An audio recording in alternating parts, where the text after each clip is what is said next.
All right. We have quite a few participants by now. As we let people join, I just wanted to say a very warm welcome back to all of our Energy Institute members and all of you who have attended our previous events and workshops.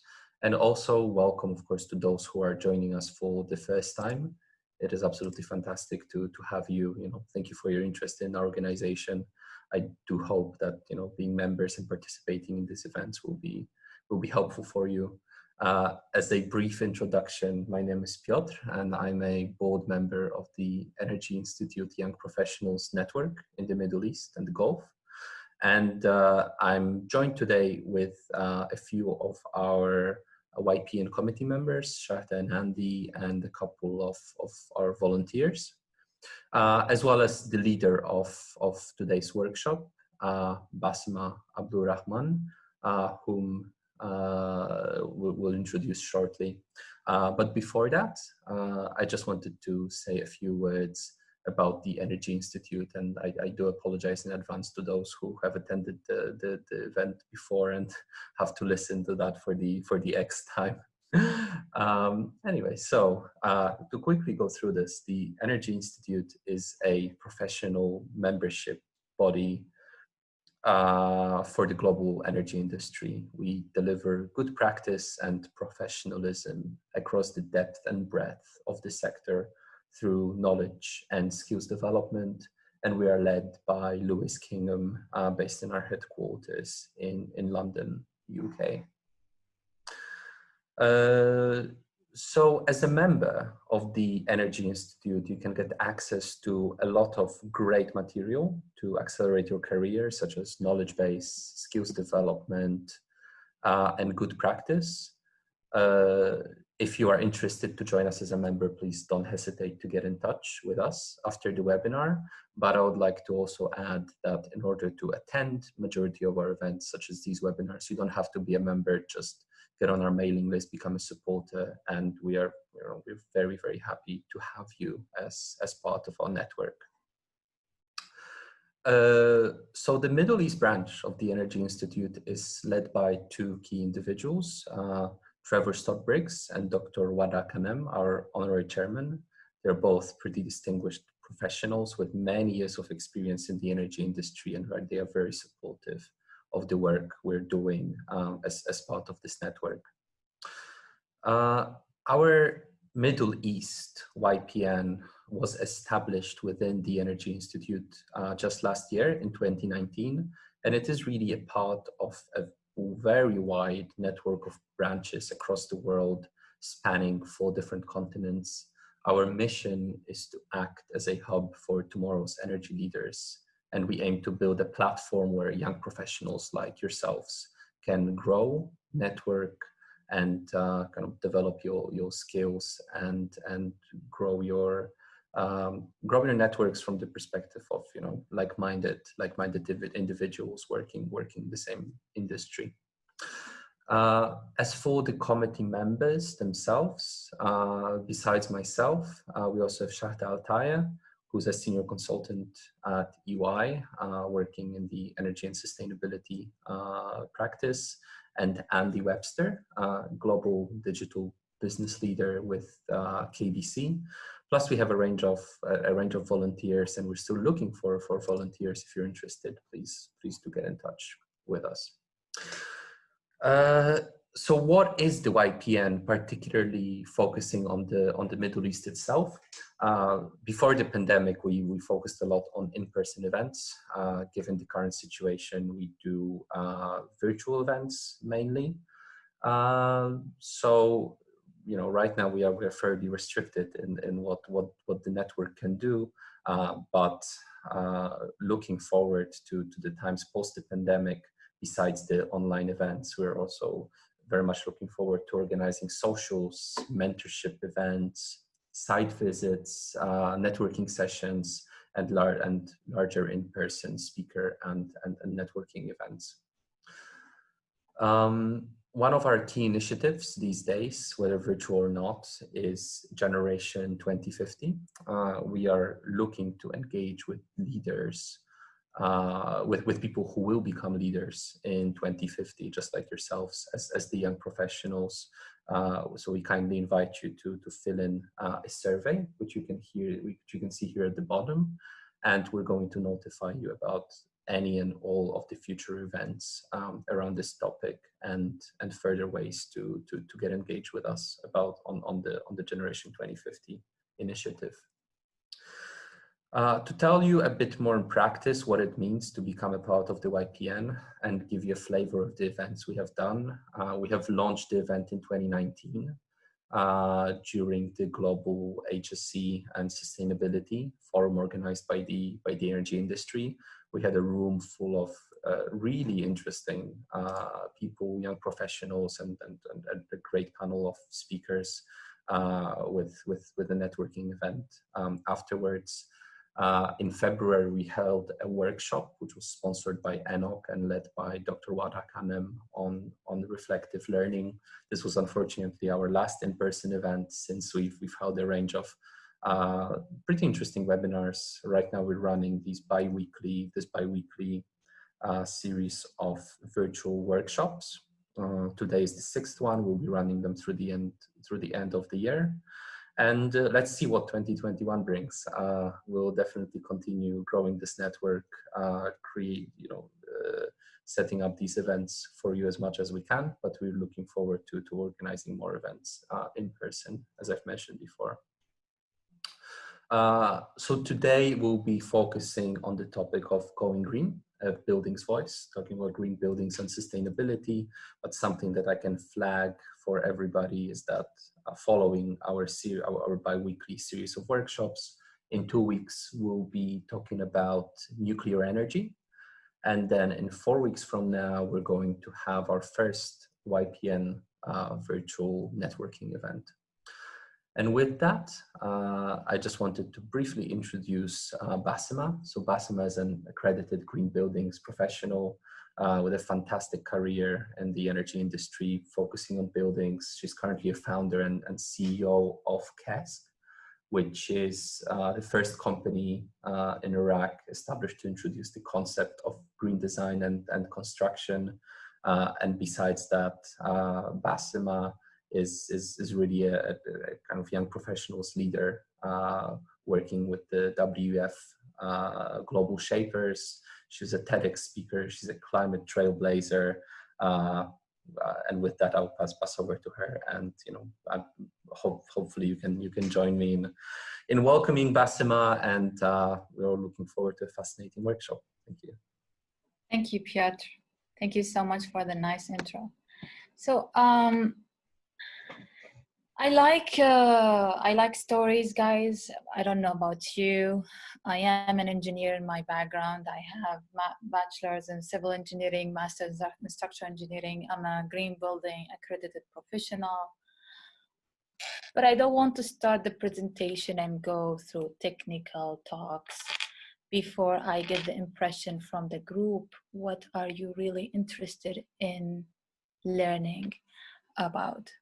So I have created a list of 3 options. The first is, if you're interested in any of those options, just write the number on the chat. And I will have a sense of understanding of where everybody's mind at and what they are expecting from this workshop, instead of me just talking and going through details and technical information that you might not be interested in. So the first option is about green building. If you're interested to learn about green building, just write number 1. I put it in the chat now. The second one is entrepreneurship. I am an entrepreneur. I started this business 3 years ago. I'm based in Erbil, Iraq. So if you think there are so many challenges in life, I am facing it every day. 3, becoming a green building advocate / professional. So I want to know if you're interested about these. Also, let me know. I see Numbers are coming.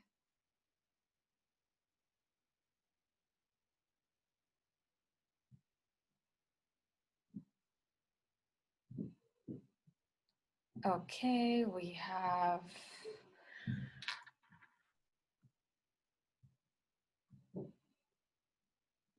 more into number 2 and 3.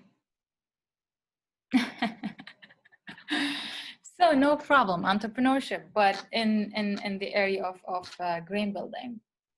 So I believe someone says number 2 wins. Yes, 2, everybody's into 2, but I am not going to ignore the concept of the green building or how you become a green building.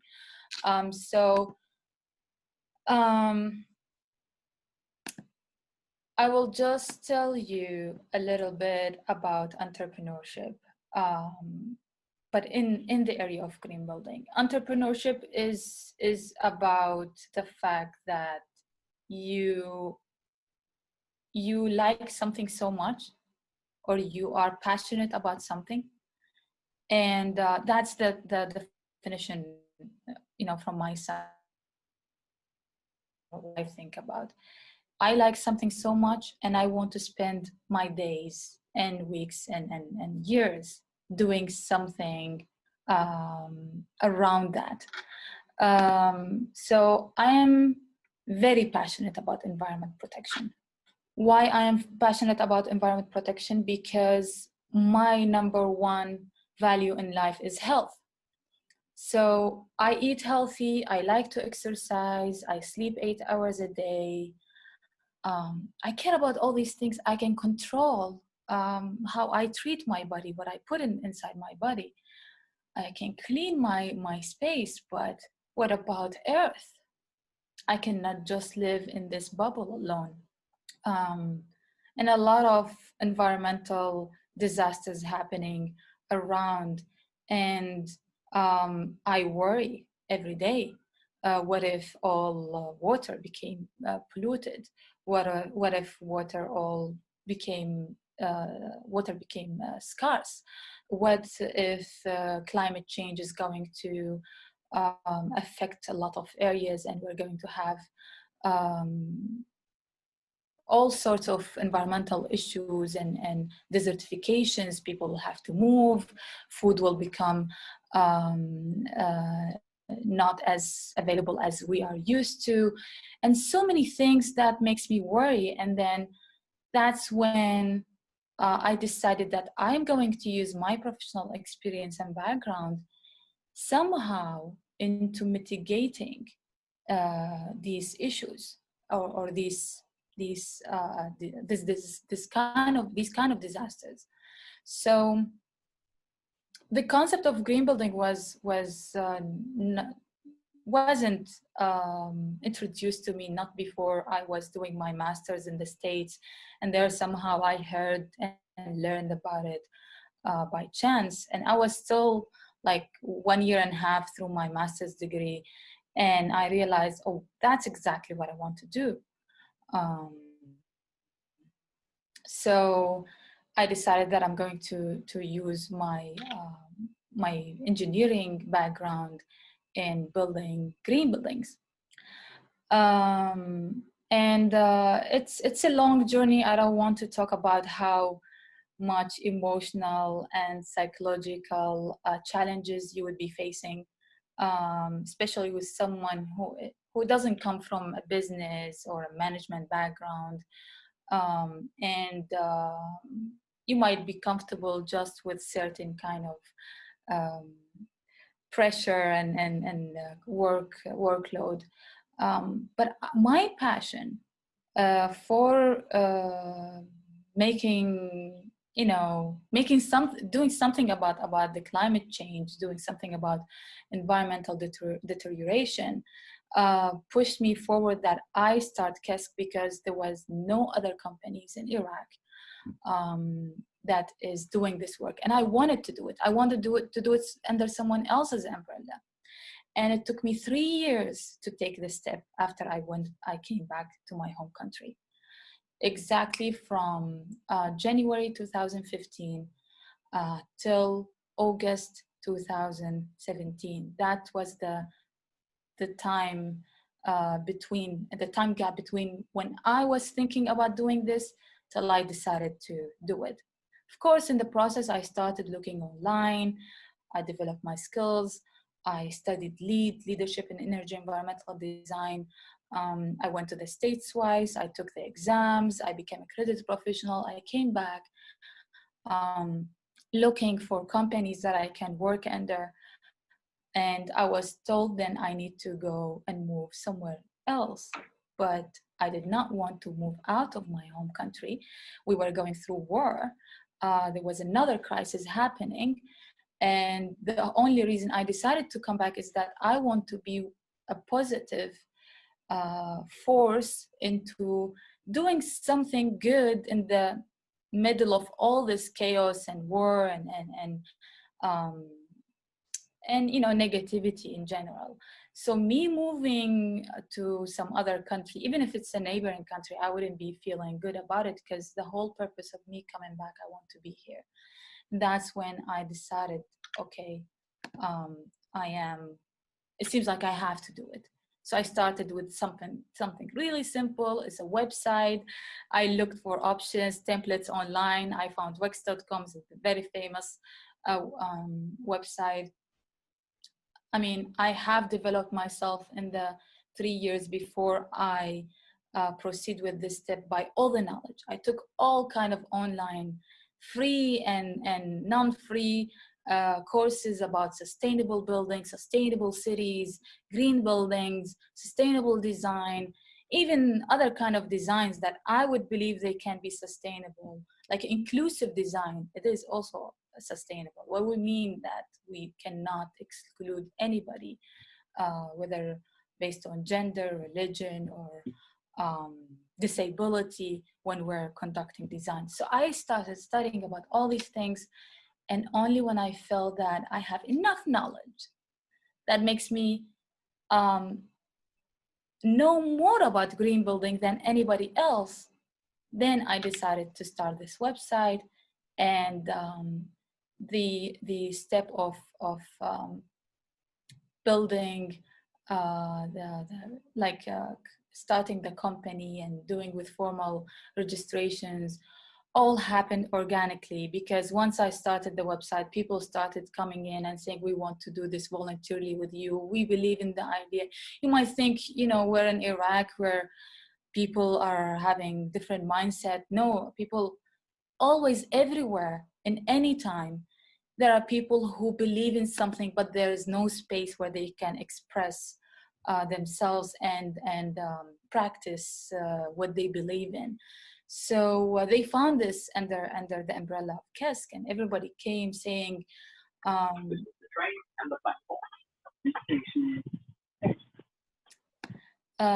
sorry, was somebody asking a question, or that was just an mute mistake? Okay. Guys, feel free, if you have any question, just raise your hand. So the step started from there. Of course, we had to, with the volunteering groups, that we needed to do a lot of awareness raising, because the concept of green building is considered new, is considered a luxury, for example. And it's somehow people with traditional way of thinking, especially if you're in the middle of war and other kind of crisis, economical crisis, oil prices going down, people don't want to talk about environment. So we had to do a lot of awareness raising that this is actually, it's not just a matter of saving Earth or environment. We have a lot of crises in the country. We have electricity crisis, we have water scarcity issues, and there are a lot of talks and fears that water levels are going down in the two rivers, and we need to control our consumption. So it's a much needed solution. It's not a luxury, it's not an adopted concept from Western world. No, it's just something that is needed, and we need to implement it here. And if nobody is doing it, at least I would say somebody has to do it in each country. So I want to just briefly, because and please guys, if you have any questions in the middle of this, let me know. The way we try to present why green buildings are important is that we have a lot of things went wrong when it comes to designing buildings and building cities. Okay, so one of these issues we know, all of us, is the light pollution. Light pollution comes from the fact that we do not design our lighting in the correct way. So most of it, more than 40% of it, is wasted because of the poor design. Buildings that are not designed to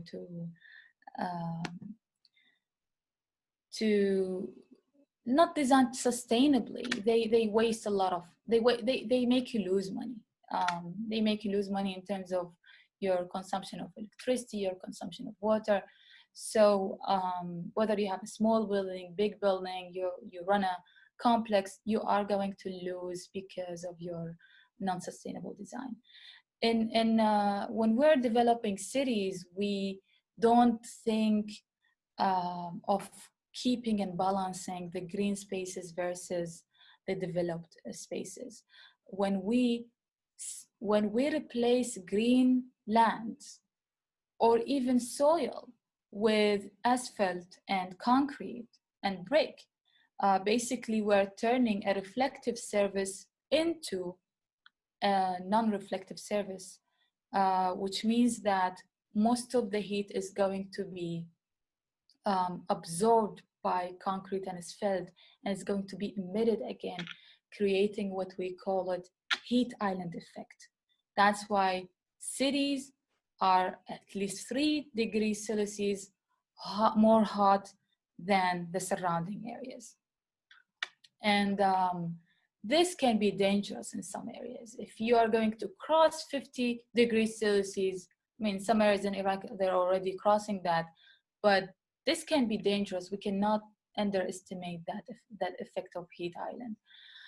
Of course, buildings, we spend 90% of our time, if not more, inside buildings. So if these buildings are designed poorly, it's going to affect our health. All these chemicals being emitted from every construction material, which keeps happening for years after finishing the design, the construction of the building, is going to affect my health. So I need to make sure I'm picking the right kind of materials. And also I need to make sure that my building have the right kind of circulation of air inside and out, and filtration and all of that. Otherwise, the building is sick, so people will get sick. We also have the issue of flood.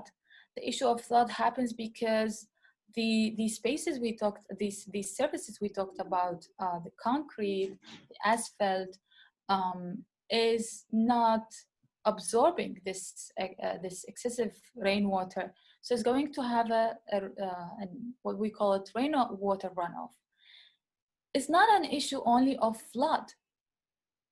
All this water have to go and head to somewhere, and usually to surface water like rivers or lakes. So this water is going, in this case, is going to wash all of our streets, taking all kind of pollutants and putting it back in the surface water that we are going to consume somehow. So it's not just an issue of flooding and you know, it's not just that we need to think about. We also need to think about the negative impact on water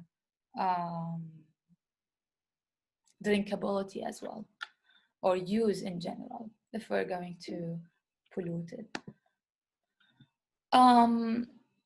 We go back to the concept of how important buildings needs to be healthy. It has also a financial impact on the owner of the building. If you are, for example, a business owner and you have employees coming every day to work, if you don't consider providing a healthy environment for them inside the building, people might get sick after some time. And when we talk about healthy environment, we talk about the kind of construction material, the air circulation, and also lighting and daylighting. So people might get sick after some time. They take days off or sick leave. So they cost the owner more than electricity and rent. We want to rethink buildings. We want to think of buildings, how to make them produce energy, produce data and food. Let's think about them as producers rather than consumers. This is a simple statistic we did for Iraq about the green building market. The opportunity market only in Iraq is $6.2 billion. That we do not include the $100 million needed to rebuild destroyed areas from war. And the building need is 700,000 units per year. So if we do not consider designing them and constructing these buildings or rehabilitate existing buildings to be more sustainable, this is going to be having a negative reflect on energy use, on water consumption. Why green buildings? Simply because conventional buildings consume 45% of total energy in the world. Green buildings can cut that into half. Green building can reduce the 1/3 of the greenhouse gas emissions created by buildings. Conventional buildings consume 80% of water, total water use. They consume 80% of the world's total water use. That also includes the construction of materials and whatnot. Green building can save up to 40%. Conventional buildings are responsible for 40% of the world's solid waste. Green building can reduce up to 70%.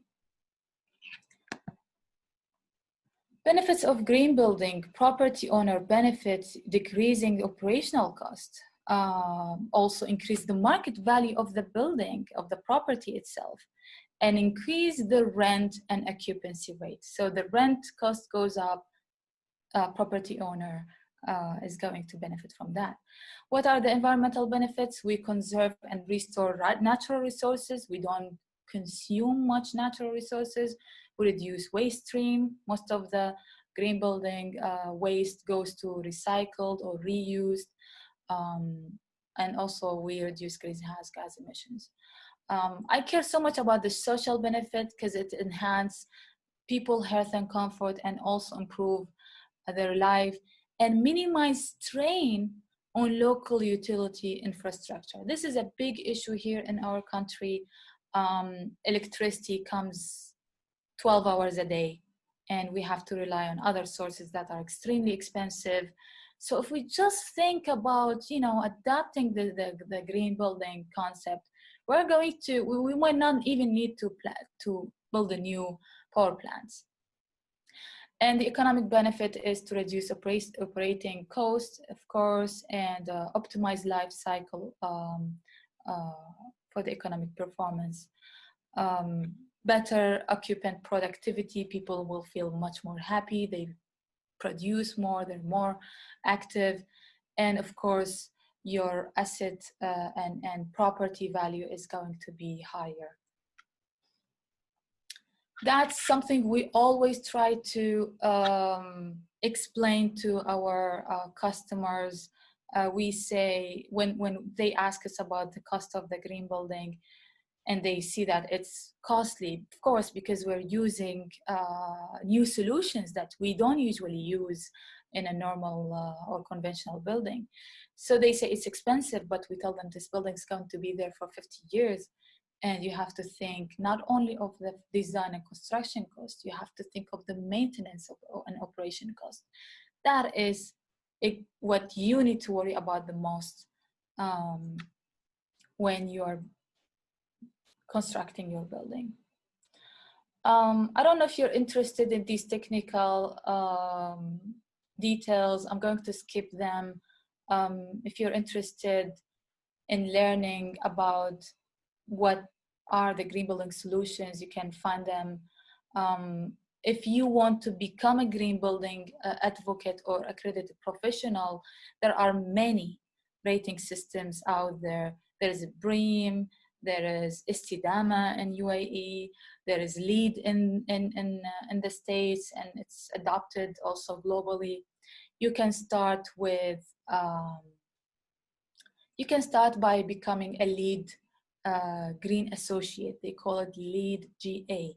LEED Green Associate. You don't need to. You can be coming from any background. You can be an engineer or just into building sector or in the marketing department of some development firm, and as long as your work is around building and development and construction, you can become a LEED Green Associate. There are more details. You can find them in US Green Building Council's website. Once you learn about it, either take courses wherever you live, or I myself, I did self-studies. I studied online, and then I went and did the exam. So after you get the credential, you have to maintain it. Every 2 years, you have to attend 15, earn 15 continuing education hours, and do some. Even if you're attending a workshop, you can go and add that as a continuing education. Even if you were doing volunteer work in some related area, you can add that. Anything, basically. Even if you wrote an article, or everything can fall under that maintenance part. Thank you so much. I will open the floor for Q&A. I want to hear from you guys. I only have 10 minutes, if I'm not mistaken. So maybe we can open mics, we can raise our hands, or just write a question. And so we have a question here. What are the quick green building measures that anyone could implement in their households? Insulation, number one. Insulation, that is a basic thing to do. And if you want to go a step forward, choose the right kind of lighting and bulbs, light bulbs. LED, of course. If you want to go even more forward, you can use a sustainable or more conservative faucets. There are faucets that make you consume, or shower heads that make you consume 50% less water than conventional faucets and shower heads or toilets. So there are all kind of appliances and products that are designed to be more sustainable for economical reasons and of course environmental reasons. So, but first, insulation, thermal insulation, that is a must. How is the reaction from people you have contacted towards green buildings? The first reaction when I started this in 2017 was, there are people dying, nobody cares about the environment. And because I prepared myself emotionally and psychologically for 3 years, I was thinking, when hearing such kind of response, I was thinking, I feel sorry for them because they don't know the importance of this. This is the future. Just like when a new iPhone comes in, everybody is going to upgrade their phones to iPhone or new Huawei or Samsung. Same thing with buildings. We have to upgrade our buildings. But recently, when we were doing workshops for the Ministry of Planning in Iraq, for other government institutions in destroyed areas like Mosul, we were giving these workshops where young people giving workshops to senior government officials. Everybody was sitting there. They wanted to learn. They were so eager to learn more about all the solutions and this new concept and how they can adopt it. So between 2017 to 2019, 2020, the response and perception changed. What are your thoughts on sustainable procurement for buildings in the region? Sustainable procurement for buildings in the region. I don't understand the question, Shahda, exactly. Like, you mean in terms of people deciding to buy green building properties? Hi, Basima. Thank you Yes. so much for the presentation. It was really great to hear about your insights.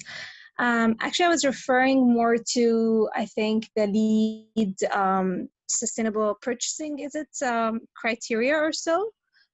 Just wanted to see your thoughts, especially maybe for Iraq or maybe even for the region, just to understand if that's an area which you think a lot of buildings can easily score on, or do you think if there are challenges, and kind of your thoughts on building materials and procurement from that point of view. Got it. Thank you, Shada.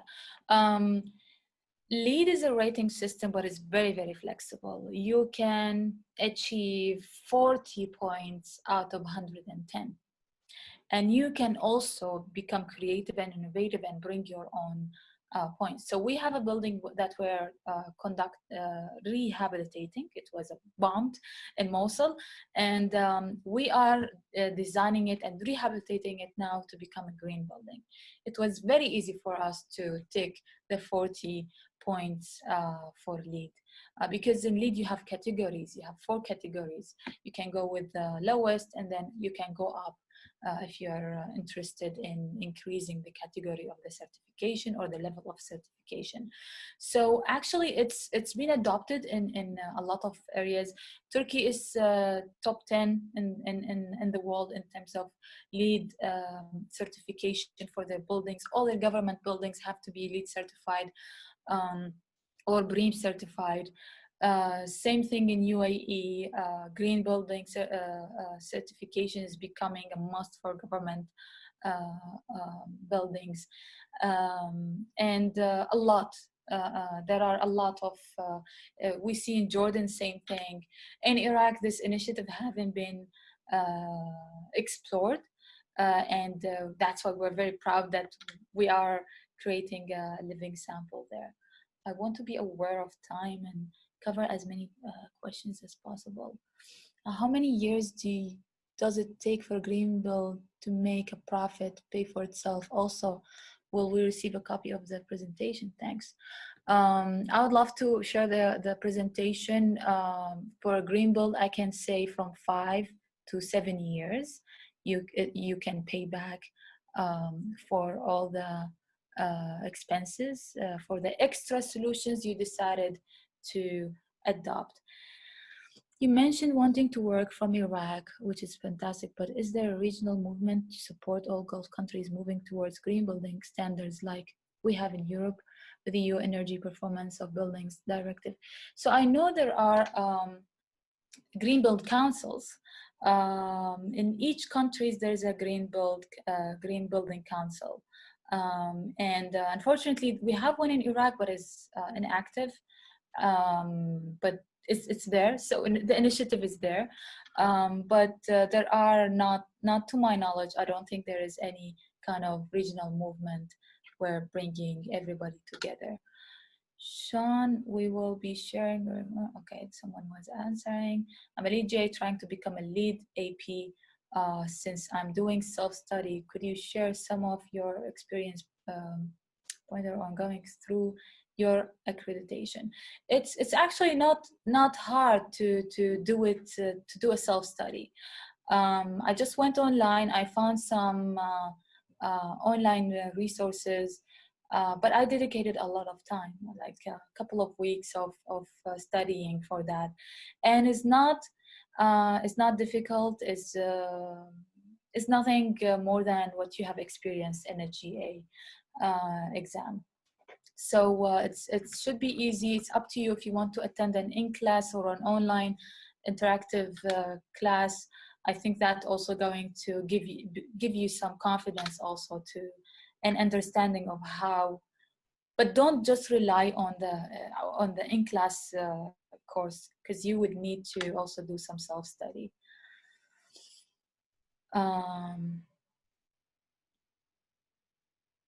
Okay, so it's still 7.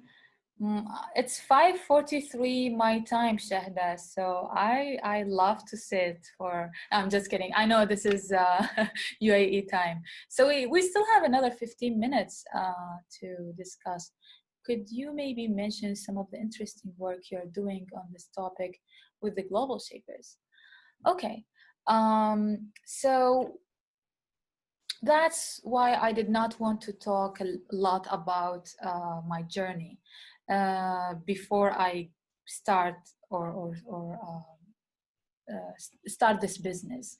But Global Shapers was this network that helped me develop and build my confidence.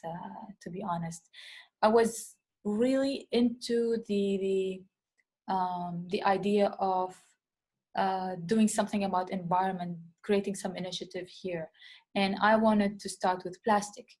And everybody knows that plastic is an issue. So in 2016, I joined the Global Shapers because I believed that I needed to be with a group of young people who can help me and we can work together in doing something about plastic waste.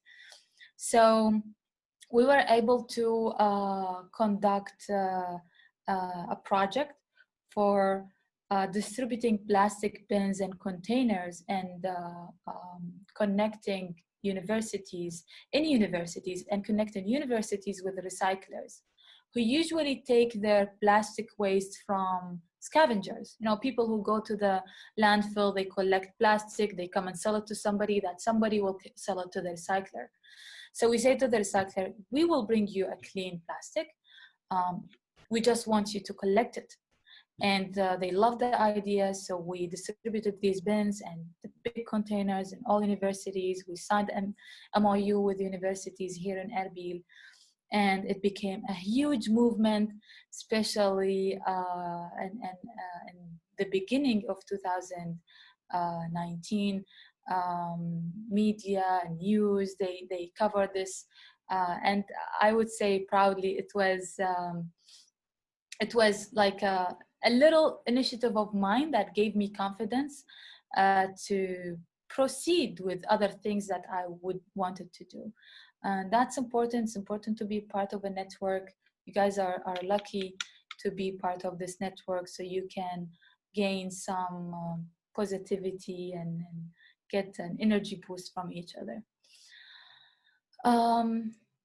Countries in the region have individual initiatives and strategies, which, yes, true, of course, like a country like Iraq we think we are a rich country in terms of water resources. We have oil, but still it's been over 15, actually since 2003, and even before then, we had an electricity, huge electricity production gap.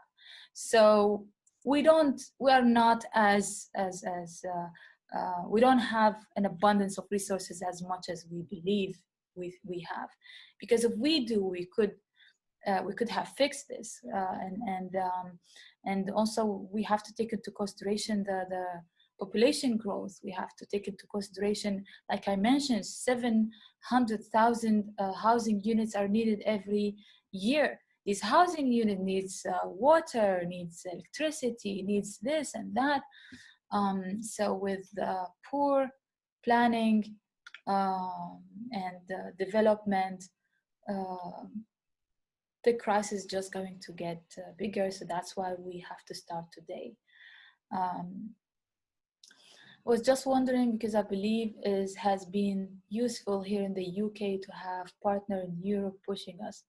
Worked in UAE petroleum engineering and saw lots of interesting sustainable buildings, and was wondering how technologies and ideas were shared in the region. I think in our region, because it's mostly, I think especially for Gulf countries, it's mostly hot. So AC, air conditioning is a big deal.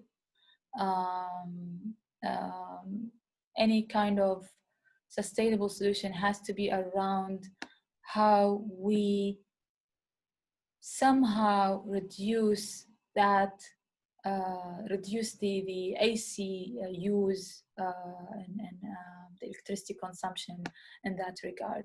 In Iraq, ACs use 60% of Iraqi energy. So I believe it could be the similar in other countries in this region. And I would love to see, I think I forgot the name, but I believe there has been a green building conference in Middle East. I might be, I'm not wrong, but I can't remember the name. And I got an invitation this year. It was online. It was a bit pricey for someone, and for me, and as small of a business as I am, but I thought it was a great initiative. So this can be also a sign of a movement, right? I'm a global shaper from Oman. Lovely to know you are a global shaper too. Thank you so much, Sadiq. I'm not only a global shaper, I'm a board member of the Global Shaper community. So I'm a Global Shaper alumni, but I'm also a World Economic Forum, a foundation board member since September last year. So looking forward to see you, Sadiq, in one of the events. How would you sell a career as a green building engineer to young graduates? I would only say that it's the future, and all kind of skills are becoming, not all, but most of the professional skills are becoming obsolete, and we need to acquire new skills. And in order to acquire new skills, we need to see where the world is heading, and the world is heading toward mitigating climate change. So if you're an engineer, you must be thinking sustainably, because the people are just getting more, and resources are getting less. So we must go sustainable. We must adopt sustainability. We must do it. It's not an option anymore. In some places, it's becoming a law. In other areas, people are still considering doing it or not doing it. They think it's an option, but one day it's going to become a must on everybody. Even in countries like, some countries like mine, we are now getting pressured by the international community to show impact in terms of climate change mitigation and environment protection, even though we are going through all these challenges as a country. So we are now doing, and the government is doing a lot of initiatives. We have developed 2030 vision. It's a bit late, but you know, it's still, like they say, start late, better than never. So everybody is pressured to do something about it. And that's would be the way I would sell that kind of career. It's the future, and it's the future of all kind of engineering professionalities or non-engineering careers. I'm very proud of you, Basima. Thank you, Josh, for the work you're doing, given the fact that you took a great decision to return to your country and start this amazing work. Thanks a lot.